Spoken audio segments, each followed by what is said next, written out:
Hi, this is now part 3 of lecture 20 of Applied Machine Learning, and in this lecture, in this video, we are going to continue our discussion of classification metrics, and we are going to look at a few additional ones that are slightly more advanced. Recall that classification is a form of supervised learning where the targets y take a number of discrete classes, and this is denoted by k, and when we have k equals 2, when we only have 2 classes, then we call this binary classification. And in the previous video, we defined in the context of binary classification these two fundamental metrics called sensitivity and specificity. Sensitivity, you can think of it as the accuracy on the points whose true class is positive, and specificity is effectively the accuracy on the points whose true class is negative. So sensitivity is the number of points that are positive and were classified as positive, that's the true positives, over all the points whose class was positive, which includes the true positives, but also the false negatives. Now, in many applications, we may need to trade off sensitivity and specificity. In some applications, being really accurate on the positive examples is more important than being accurate on the negative examples. So for example, if we're diagnosing some very important disease and we really must catch every person that has this disease, but it's okay if we have a few false positives, if we have a few people who don't really have the disease that we classify as such, then that may be okay. So we may want to we want to catch more of the positives, or we may want to catch more of the negatives, and we may want to trade off between the two. One way in which we can do this is to output the positive class only on examples on which our model is very confident. So by doing that, we will be, well, in this case, if we do this, then we're going to be more stringent for when we choose an example to be positive, and in that case, our accuracy on the positive points will increase, but the performance of the negative examples will decrease because we will be labeling many more points negative, even though we're not really sure that they're negative. This is one way in which we can trade off sensitivity and specificity, and most machine learning classifiers enable us to do this because they come with confidence scores, or they come with scores that correlate with confidence, and that enable us to do this procedure that I described on this slide. For example, in the softmax model that we have trained over the iris dataset, we have these confidence measures because we have a probabilistic model and it outputs probabilities, so we know how confident the point is within each example. So for example, here I can ask the model to output prediction probabilities over all the points in our holdout set, and here I'm visualizing them. I'm visualizing the probability that the class for the class with label 0, and these are the probabilities for the first 10 points. So for the very first point, we are very confident that this is class 0. We're 90% confident. Here we think it's very unlikely that the class is 0. For this point, we are still confident, but not as much as the first point, etc. And we can transform these into actual predictions in different ways. So in particular, we can choose a threshold. If we wanted to detect every possible instance of class 0, then we can set this threshold to something really low. Anything that's above 25%, we say, okay, it's sufficiently likely that this will be class 0. Let's predict it to be class 0. So even a point like this might receive class 0. Or we could be very, very stringent, and we could only predict points that have higher than 90% probability, in which case we would not classify this point, which is at 87%. So then we will be more stringent. That is the intuition. And we can quantify this more precisely via a tool called the receiver operating characteristic, or ROC curve. The ROC curve helps us visualize the trade-off between specificity and sensitivity as we vary this threshold, which goes from being more stringent to less stringent for predicting points of a certain class.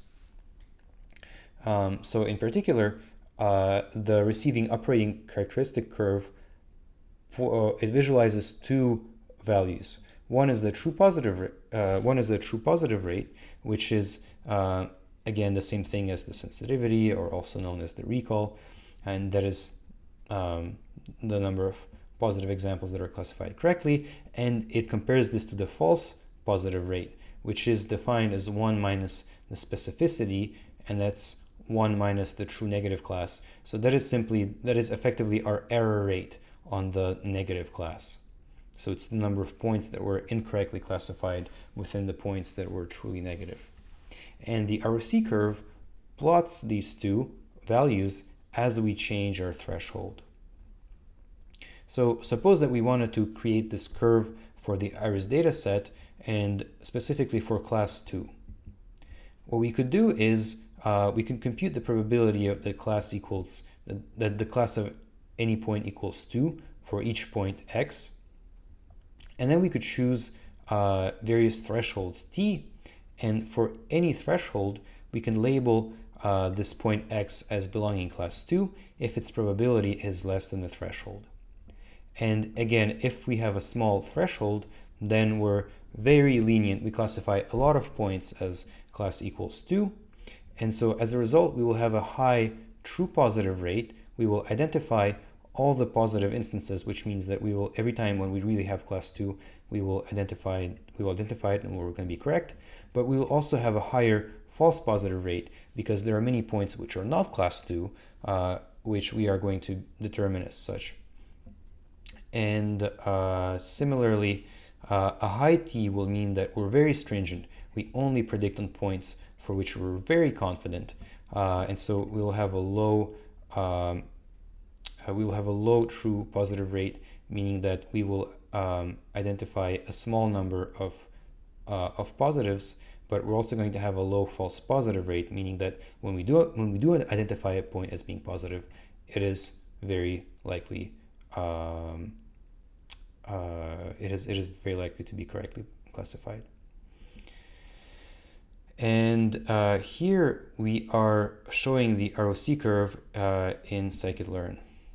I generate this curve in scikit-learn. Here I compute the probability for class 2, as I did in the earlier example. And here this is the vector of correct assignments for whether the point is class 2 or not. And here I can compute the ROC curve, and I can get a set of false positive and false positive rates and true positive rates. And we can visualize these as follows. Here what you have is a receiver operating characteristic curve. And each point on this curve is obtained by using a different value of the threshold. And as we change these points, we go from something that has a low true positive rate, but also a low false positive rate, meaning that we identify a small number of points, but we identify them really accurately, versus, so that's when we have a high threshold for t, and on this end, we have a very low threshold for t, meaning that we identify all the points correctly, but when we identify those points, we identify all the positive points correctly as being positive. We identify all the class 2 as being class 2, but we also predict a lot of other points that are class 2 which are not really class 2, and therefore the false positive rate here is also going to be really high at 1. So at the bottom corner we have 0, 0, and at the top corner we have 1, 1. And our curve here, this orange curve, it interpolates between 0, 0 when we are at the most stringent point where we don't predict any point at all to be class 2, and where we're the least stringent, where every point is predicted to have class 2. So it interpolates between these 2 points of this plot. And of course, the ideal point that we would like to be is the top left corner, we would like to find a classifier for which there is a threshold such that this orange curve goes really close to this top left corner.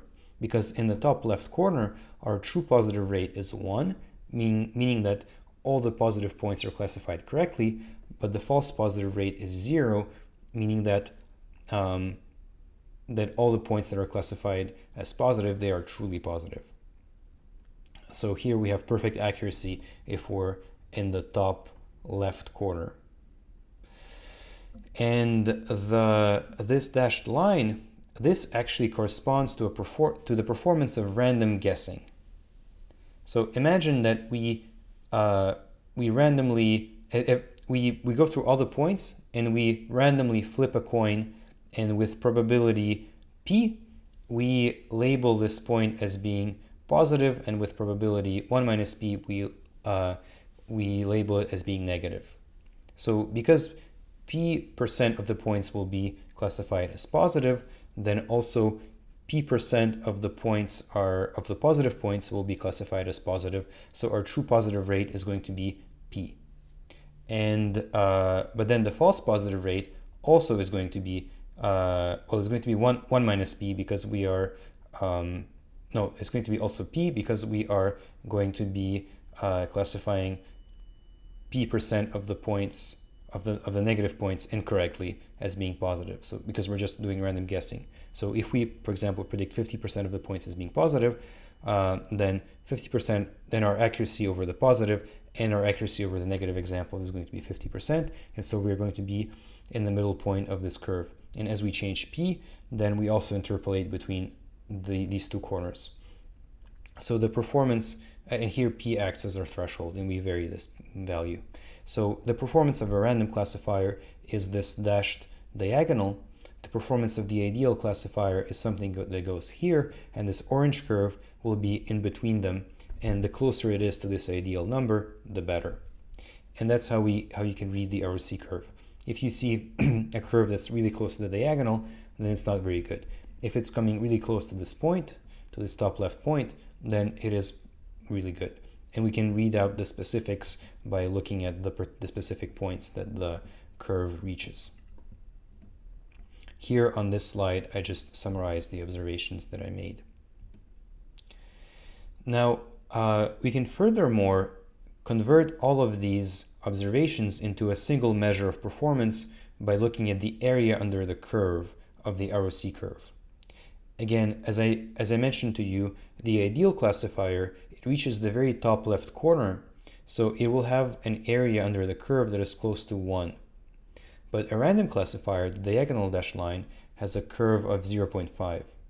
And so we can use the area under the curve as a single measure of the performance of the classifier that measures the extent to which it's able to balance precision and recall. And furthermore, it does so by considering all the possible thresholds at which we could make a trade-off between precision and recall. So it's a particular measure of performance, and here we can measure it using the AUC function in scikit-learn to find out that it's 85.6% for the example that we just saw. Now, specificity, sensitivity, and most of these examples were defined for a single class. But we can also define them in multi-class classification as well. In fact, I actually did this just now for the ROC example without really highlighting that I did this. But effectively, when we have a multi-class problem, we can consider it as we can form the confusion matrix, and then we can look at each row of the confusion matrix, and we can combine all the other rows.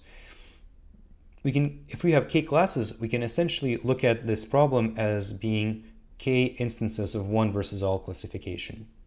And so, in other words, for each class, for each class within our set of k classes, we can compute a concept of sensitivity and specificity for that class by taking that class to be positive and not predicting that class as being negative, then that defines a 2 by 2 confusion matrix for that class. We can compute specificity and specificity for it. And now that defines sensitivity and specificity for that class within a multi-class problem. And now we can repeat this for each class, and we can have k values of specificity and sensitivity for our multi-class classification problem. One question that arises is, how do we average then these values? And there are two high-level ways of doing this called macro averaging and micro averaging. One way in which this can be done is macro averaging, which is simply averaging the precision over all the classes. So recall that precision is our accuracy over when we predicted it to be positive, so it's the number of true positives versus true positives and false positives. And if we have a concept of we can define a concept of true positives for each class, again by viewing how accurate we were on that class relative to any other prediction. So for example, if we classified something correctly, if something was predicted as class K and we classified it correctly as class K, that is instead of true positives, and instead of false positives is everything that was predicted as class K but that was not class K. So this defines a concept of precision for that class, and a macro averaging simply averages everything from all the classes. There's also a concept called weighted averaging, where instead of being a simple average, this is weighted by the number of points in class K. So this is a form of macro averaging, and then a form of micro averaging is simply, so now the summation is inside this, is both in the numerator and the denominator, and we average a binary metric at each point. So instead of averaging over all the classes, we average over all the points directly, and in the context of micro precision, we have something like this. This is a quick overview of how these can be averaged, and I encourage you to look at the scikit-learn guide for more details, both on this kind of averaging and on other types of model evaluation. And just as a quick example, we can easily compute these for the different classes that we have via the classification report function. And here we have a notion of precision and recall for both, for each class that we consider, both setosa and versicolor or virginica. These are the three types of flowers. And you can see here that if you recall from the previous video, we noticed that our performance for this particular, for the third class, was not very good. And we can see it here by looking at the precision and recall. The precision and recall is, so it's only 50%, and actually our recall is really bad. We are, so out of 7 points, 6 are classified incorrectly. So this is why our recall is, so it's the accuracy over points of this class. It is very low, it is 0.14. And if we average these, we have when we perform macro averaging, we have a recall that is, well, both precision and recall are close to 0.7, which is lower than the 0.84 average, and this, which is lower than our 0.84 accuracy. And here we're able to identify that our performance over this class is not good, or that we have a problem within our classification using this notion of averaging. So this concludes our discussion of classification metrics, and in the next video we're going to look at regression metrics.